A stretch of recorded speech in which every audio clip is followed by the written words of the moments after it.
chegado até aqui, para estar orando agora pelo ministrante, deputado pastor Eli Borges, que estará trazendo a mensagem. A paz do Senhor, meus irmãos. Saudar o nosso presidente, pastor Silas Câmara, e estou saudando a todos. Oremos pelo pastor Eli Borges.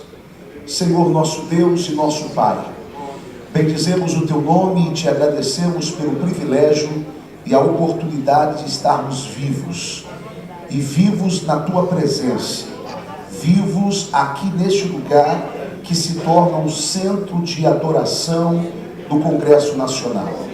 Te louvamos por tudo, já temos Te adorado com louvores, queremos que o Senhor receba toda essa adoração.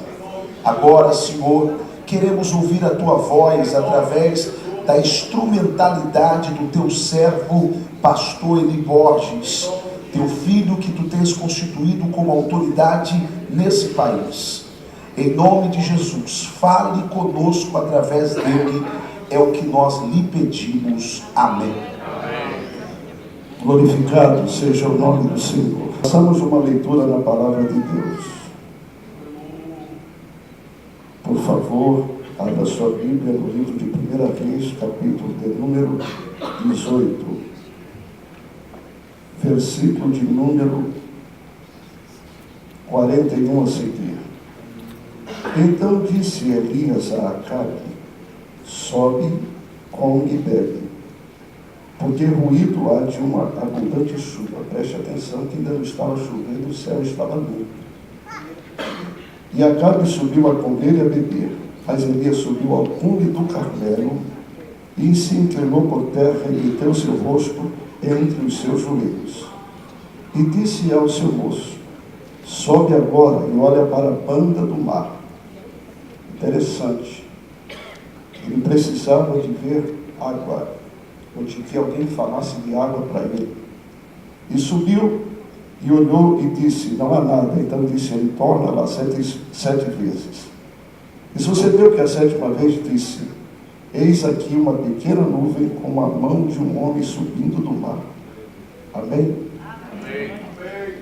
Queridos, eu tenho 15 minutos para trazer esta palavra e quero correr bastante. Mas eu queria que você fixasse no seu coração a expressão útero espiritual. É interessante quando nós observamos a história do profeta Elias, conhecida como a história do profeta do fogo, conhecida como a história do profeta dos montes e conhecido como o mais importante profeta da história de Israel.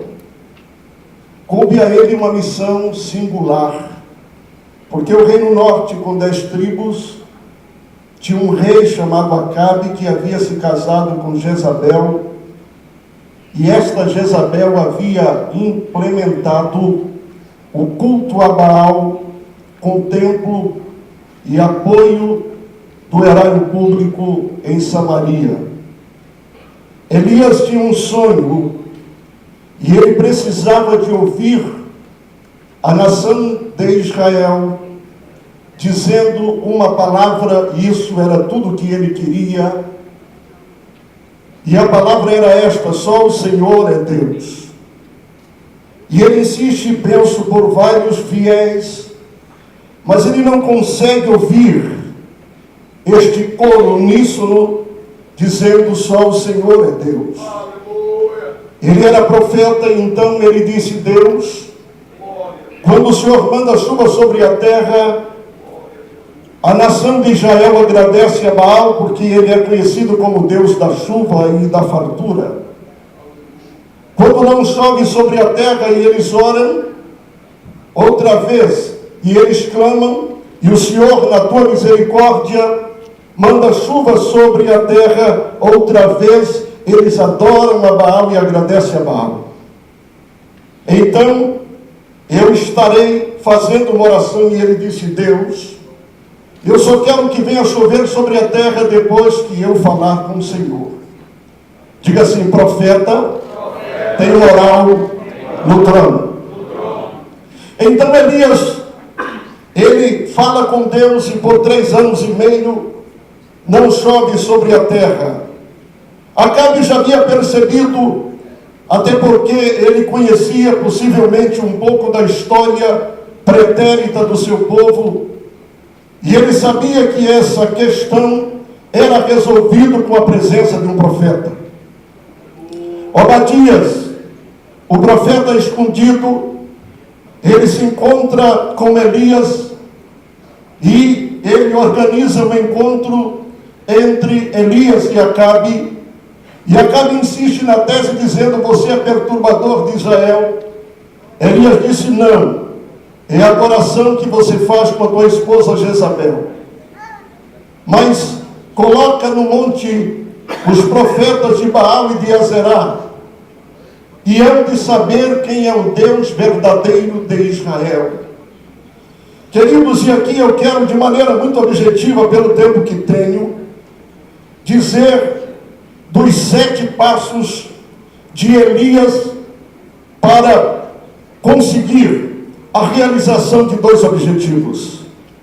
O primeiro deles, naturalmente, já disse, era o de ver aquela nação rendida aos pés do Deus Jeová e dizendo: só o Senhor é Deus.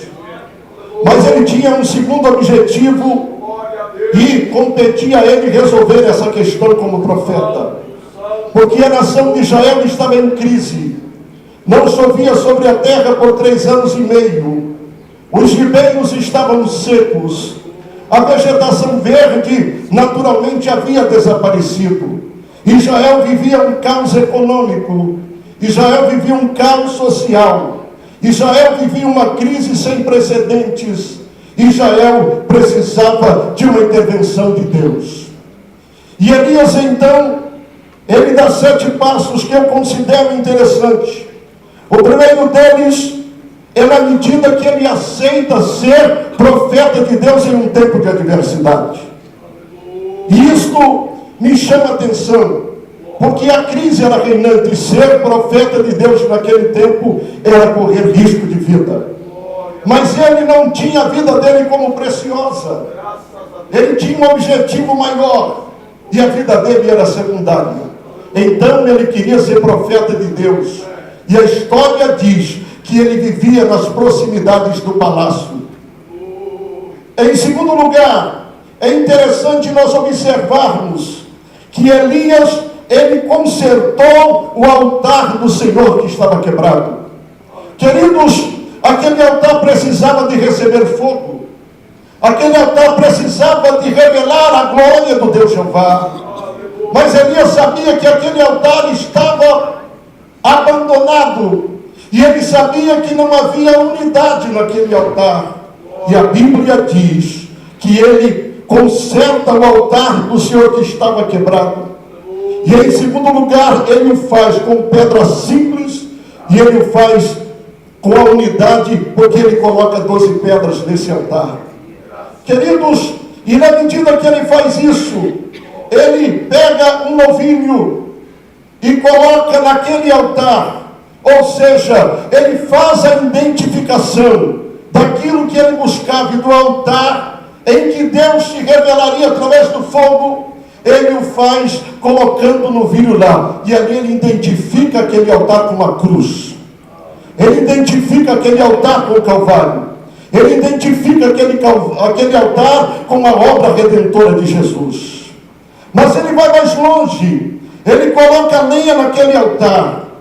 E colocar lenha naquele altar era um processo natural, na medida que os sacrifícios aconteciam. Mas aqui nós podemos destacar uma particularidade, porque quando ele coloca lenha naquele altar, ele estava dizendo: eu estou preparado, o meu altar está preparado para receber a presença do Espírito Santo. O meu altar está preparado para receber fogo. E ele vai mais longe aqui. É uma particularidade que eu não vi em outro momento da Bíblia. Por 3 vezes ele coloca água sobre aquele altar. Queridos, o que é mesmo que ele estava fazendo? Ele precisava de plantar duas coisas naquele altar. E até aqui, ele prepara o altar para receber fogo, mas ele coloca água, como se dissesse: eu preciso de chuva e eu tenho que plantar semente de chuva neste altar que eu consertei. E aí a Bíblia registra que Elias, depois que ele planta a semente do que queria neste altar, ele vai mais longe e ele faz uma oração simples. Mas observarmos que nesta oração simples ele traz algumas coisas bem perceptíveis. A primeira delas, ele chama Deus de Senhor, Deus de Deus verdadeiro, e ele se rende e revela a sua verdadeira intenção. Na verdade, depois que ele faz isso, a Bíblia diz que caiu fogo sobre aquele altar. E este fogo foi tão grande que lambeu aquela água, que queimou a pedra, que queimou o pó e que queimou todo aquele sacrifício. E aí, ele ouve aquilo que ele sonhava há muito tempo: a nação rendida a Deus, dizendo: só o Senhor é Deus, só o Senhor é Deus. Deste viés, ele determina a morte dos 450 profetas de Baal e dos 400 profetas de Azerá.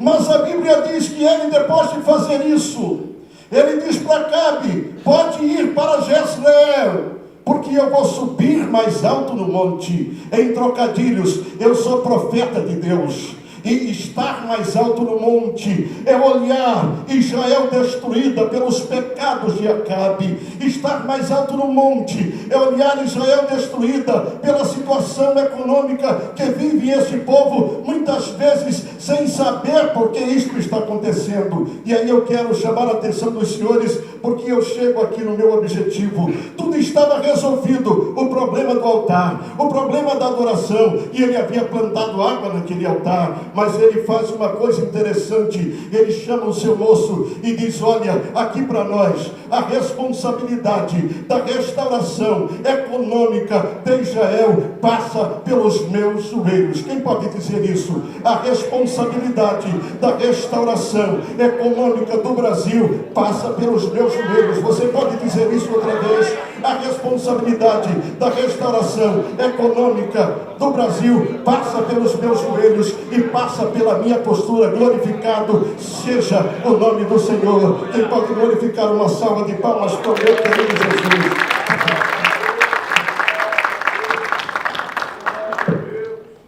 É interessante que ele diz para o seu moço: eu estou em crise de ansiedade. Em outras palavras, nós percebemos isto: eu vou colocar o meu joelho entre as pernas, porque eu vou gerar um milagre. Você está entendendo isso? Eu senti muita presença de Deus quando ele ministrou isso ao meu coração. Não competia a Acabe, não competia a Jezabel, não competia a outros de Israel, nem a Obadias.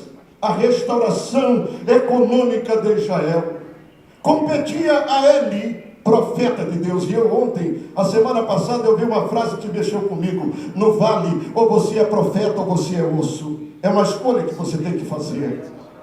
E Elias, mais alto no monte, com a cabeça entre as pernas, e ele diz ao seu moço: olha para a banda do mar. E o moço disse: estou olhando e percebo que o mar está aonde está e o céu está limpo como está até agora.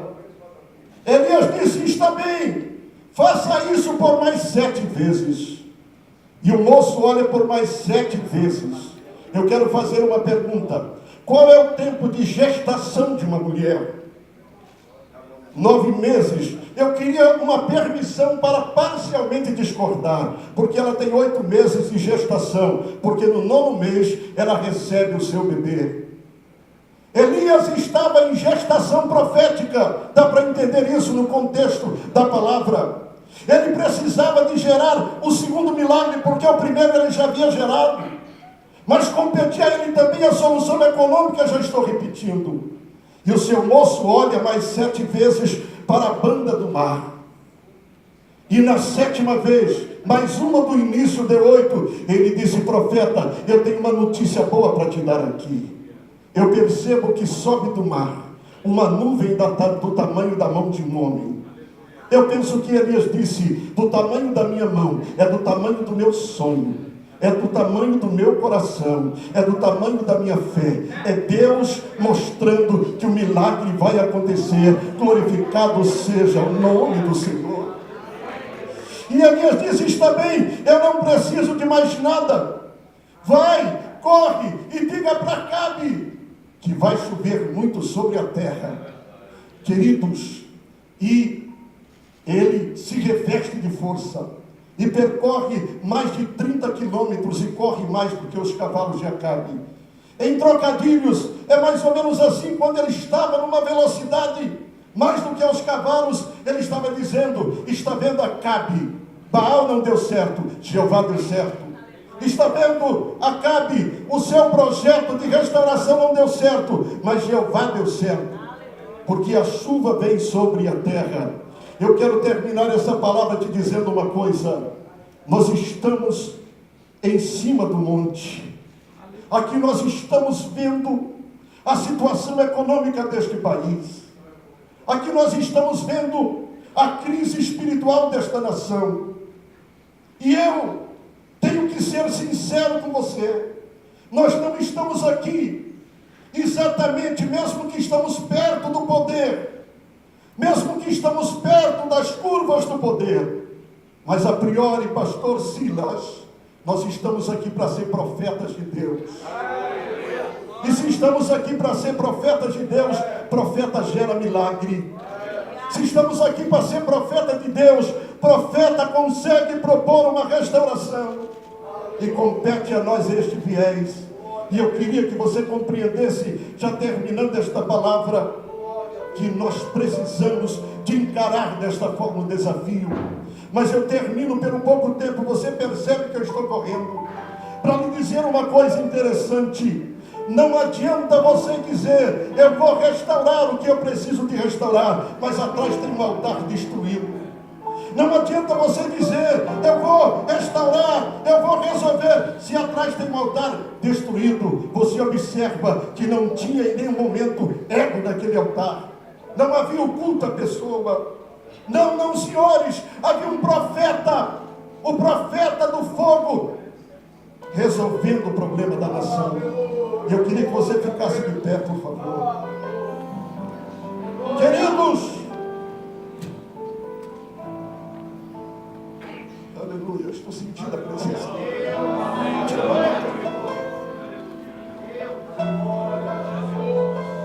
Eu vou fazer uma confissão para terminar, pastor Elias. De verdade mesmo, eu não queria estar aqui. Com 7 mandatos do meu estado, eu disse: Deus, chega, tá bom. Te louvamos a Deus, aleluia, por esse momento tão especial. Quando tens falado aos nossos corações, ó Deus, tens tomado o teu filho como instrumento em tuas mãos, para nos transmitir o que, com certeza, Deus, saiu do teu coração para nós. Que todos nós possamos entender, que todos nós possamos pôr em prática esse alerta que deste-nos nesta manhã. Te utiliza, ó Pai, de cada um de nós, como profetas, como instrumentos em tuas mãos. Aleluia.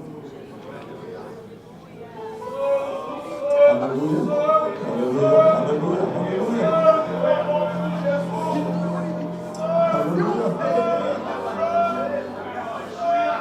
Glória a Deus. Aleluia, aleluia. Que cada um de nós possamos sentir, Senhor, a tua presença, a tua glória, a tua unção, o teu poder. Glória a tua, Senhor, teu Santo Espírito testificando com o nosso Espírito, que escolheste-nos, que nos chamastes, e que tens algo especial a realizar através de cada um de nós. Nós te louvamos, nós te bendizemos, e te agradecemos pela vida do pastor Eli, instrumento de Deus para nós aqui. Era ele que o Senhor queria como mensageiro hoje. Especial, e nós sim podemos participar do corpo e do sangue nesta manhã. Louve a Deus pela sua importância e pelo amor de Jesus Cristo derramando o seu sangue na cruz para que os seus e os nossos pecados fossem perdoados. A leitura nos diz o seguinte: porque eu recebi do Senhor o que também vos ensinei, que o Senhor Jesus, na noite que foi traído, tomou o pão e, tendo dado graças, o partiu e disse: tomai, comei, isto é o meu corpo que é partido por vós, fazei isto em memória de mim. Semelhantemente também, depois de cear, tomou o cálice, dizendo: este cálice é o novo testamento do meu sangue. Fazei isso todas as vezes que beberdes em memória de mim. Porque todas as vezes que comerdes esse pão e beberdes esse cálice, anunciais a morte do Senhor, até que venha. Portanto, qualquer que comer este pão ou beber o cálice do Senhor indignamente, será culpado do corpo e do sangue do Senhor. Examine-se, pois, o homem a si mesmo, e assim coma deste pão e beba deste cálice. Porque o que come e bebe indignamente, come e bebe para a sua própria condenação, não discernindo o corpo do Senhor. Por causa disso, há entre vós muitos fracos e doentes e muitos que dormem. Porque se nós julgássemos a nós mesmos, não seríamos julgados. Mas quando somos julgados, somos repreendidos pelo Senhor, para não sermos condenados. Portanto, meus irmãos e minhas irmãs, quando vos ajuntais para comer, esperais uns pelos outros. Amém. Oremos nesse momento. Querido Deus e Pai, obrigado, Senhor, pela oportunidade que o Senhor tem nos dado de estarmos aqui nesta manhã, Senhor, para um momento tão especial. O momento, Senhor, que resulta da sua morte na cruz do Calvário, por amor a cada um de nós. Nós bem sabemos, ó Pai, que quando o Senhor estava naquele sofrimento, o Senhor poderia voltar atrás, mas, Senhor, naquele sofrimento, tu te lembrastes que um dia aqui na Câmara Federal em Brasília, existiriam pessoas precisando de participar do teu corpo e do teu sangue, e por isso, ó Pai, o Senhor não voltou atrás, mas morreu para que os nossos pecados fossem perdoados. Obrigado, Senhor, por este momento, em nome de Jesus. Amém. E amar os seus limites, eu me sinto tão seguro no teu colo, ó Altíssimo. Não há ferrolhos nem portas que se fechem diante da tua voz.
Jesus é Jesus de todos, Deus, o nosso Deus é o Deus de todos. Ou seria que tivéssemos a nível nacional um só padrão de celebração da Santa Ceia. Mas, né, são várias denominações, cada uma tem a sua forma. Alguns pegam o pão, já comem, pegam o cálice, já bebem, e tem vários. Alguns, boa parte esperaram, mas os que já o fizeram faz parte do rito da sua igreja. E nós já temos aqui um padrão. Mas o importante é que estamos todos unidos em Cristo. Não sei se falta alguém pegar o pão, mas Jesus, naquele dia, ele parte o pão, depois reparte com os discípulos, distribui e diz: tomai e comei, esse é o meu corpo que é partido por vós. Fazer isso em memória de mim. Pode comer pensando em Cristo.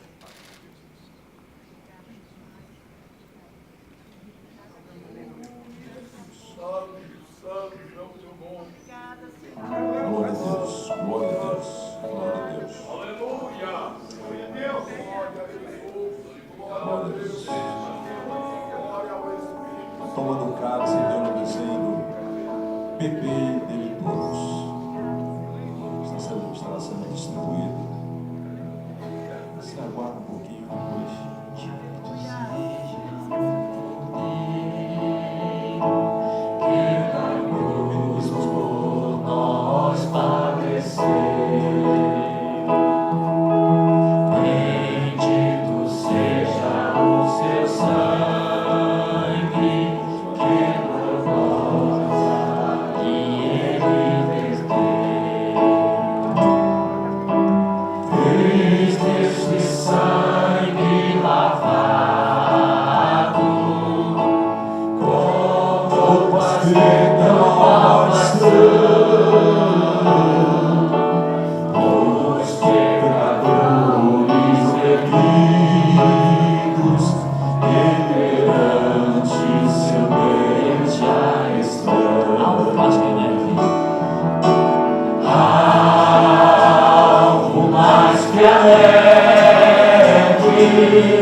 Mais algo que a